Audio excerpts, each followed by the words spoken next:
¿Qué sientes cuando ves estas imágenes?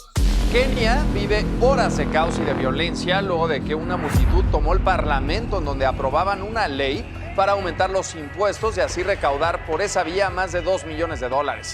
Ya subió a 46 la cifra de muertos en Valparaíso, en el centro de Chile, por intensos incendios forestales.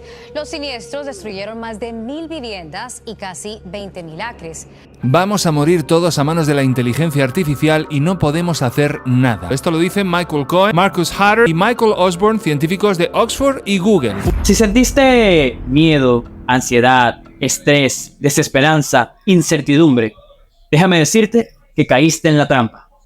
Despierta, hoy vamos a hablar de manipulación masiva.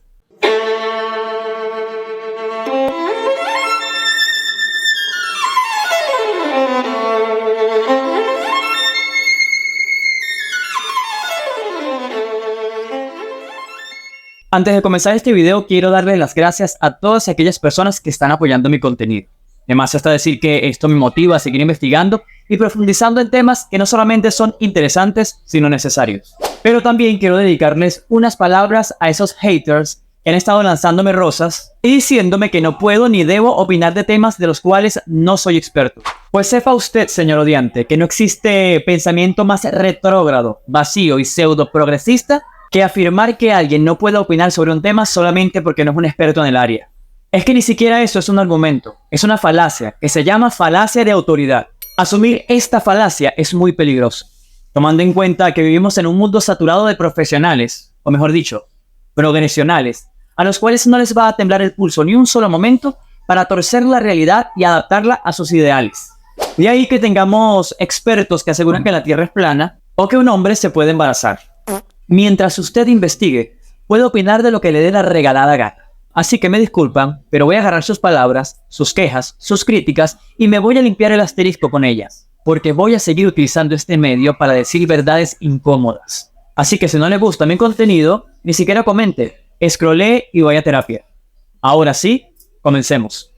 En el video pasado profundizamos en la primera de las estrategias de manipulación masiva, propuestas por el escritor francés Sylvain Timsit en el año 2002, la cual es la distracción.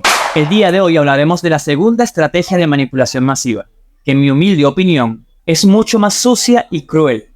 Y es que no es suficiente con mantener a las masas embobadas, idiotizadas, porque también se puede sacar provecho de ellas valiéndose de nuestros instintos. Así que hagamos que ellas mismas se pongan la soga en el cuello. Apliquemos entonces la estrategia problema, reacción, solución. La misma funciona de la siguiente manera, y una vez que logres advertirla, notarás que la aplican en todas partes. Se genera un problema.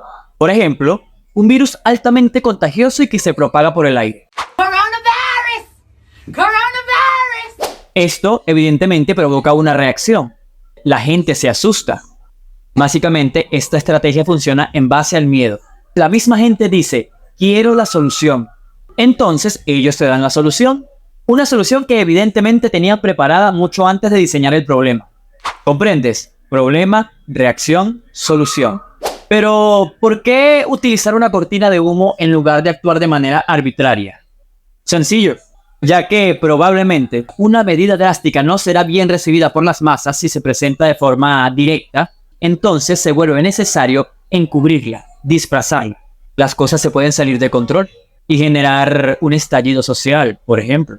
Cabe destacar que nuestros amigos de las élites se valen de nuestros honestísimos medios de comunicación, quienes utilizan su poder para distorsionar la realidad y amplificar así el problema diseñado, generando miedo, frustración, desesperanza y desviando además la responsabilidad a un individuo, a un colectivo o a un aspecto de la sociedad. Además del ejemplo hipotético que se presentó al inicio de este video, existen una infinidad de situaciones en las que se manifiesta este criminal modus operandi, como las crisis económicas, que también son excusas para implantar medidas, como retrocesos en materia laboral y social, mientras se desmantelan los servicios públicos. Ejemplos, Latinoamérica tiene de sobra. Otra situación podría ser dejar que la violencia se desate, para luego aplicar medidas coercitivas. Son muchos los fines a alcanzar con esta estrategia, pero casi siempre apuntan a aumentar la riqueza, cuando se quieren hacer recortes en las libertades, cuando se quiere invadir un país para dar más poder a los cuerpos de seguridad, aplicar medidas económicas, como lo acabo de decir, dividir a las masas generando odio, desviar la atención de problemas más importantes y reales. Pero sucede algo muy curioso, y es que esta estrategia no es una fórmula matemática, y la misma puede mutar con muchísima facilidad, haciendo de esta estrategia algo sumamente perverso, cruel y condenable. Entonces, en lugar de hablar de problemas reales para manipularnos, pueden hacerlo en base a problemas que no existen. Es decir, no solo estaríamos hablando de problemas, reacciones y soluciones, sino también de problemas imaginarios, reacciones y soluciones. Sobre problemas imaginarios, te voy a contar una historia. El 4 de agosto de 1964, el entonces presidente de los Estados Unidos, Lyndon Johnson, pronunció un discurso en el que declaró que un buque de guerra estadounidense había sido atacado por torpedos de la República Democrática de Vietnam en el Golfo de Tonkin, y que hubo un conflicto armado entre las partes. Posterior al ataque, el Congreso de los Estados Unidos aprobó la denominada Resolución del Golfo de Tonkin, accediendo a que el presidente tomara las correspondientes y necesarias medidas de represalia. No obstante, en el año 2005, la Agencia de Seguridad de los Estados Unidos emitió un informe reconociendo que el 4 de agosto de 1964 era probable que no hubiera buques de guerra de la República Democrática de Vietnam cerca de los buques de guerra estadounidenses. En resumen, todo fue un fraude, un problema imaginario para justificar una solución. En este caso fue intensificar la intervención estadounidense en la guerra de Vietnam. Guerra que terminó con más de 58.000 muertes de militares estadounidenses y la primera guerra perdida por parte de este país. Ahora bien, hasta ahora hemos hablado de problemas reales y problemas imaginarios para sus respectivas soluciones. Pero, ¿y las soluciones imaginarias para problemas imaginarios? Y de esto nos puede dar testimonio la industria farmacéutica. Y es que si en los años 70 esta se dedicaba a crear medicamentos para combatir enfermedades, hoy pasa completamente lo contrario. Y ahora la industria crea enfermedades para vender medicamentos, que en muchos de los casos ni siquiera funcionan o nos enferman. Es sencillo, se persuade a las personas de que la enfermedad existe, y acto seguido se les vende la cura. Enfermedades en venta. Según Philip E. Evans, director del prestigioso Instituto Necker, el 60% de los medicamentos son inútiles. Una cifra bastante alta e injusta tomando en cuenta que la industria genera alrededor de $40.000 millones al año. Es tan grande el poder de esta industria que actualmente se le considera un estado más, y a pesar de beneficiarse más que nunca del dinero público, introducen en el mercado los medicamentos más costosos. En 1976, Henry Gadsden, director de la prestigiosa empresa farmacéutica Merck, dijo que su más grande sueño era crear medicamentos para personas sanas. Pues bien, creo que ese sueño se ha vuelto realidad.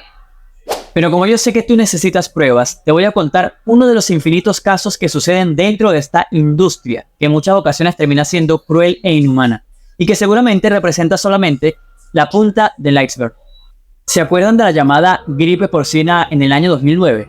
Bueno, esta desató una alarma mundial que al final resultó ser innecesaria, injustificada. Pero el temor desatado posibilitó que la farmacéutica Roche, fabricante del medicamento Tamiflu, consiguiera el aval de la Organización Mundial de la Salud para su uso, el cual supuestamente debía prevenir el contagio de dicho virus.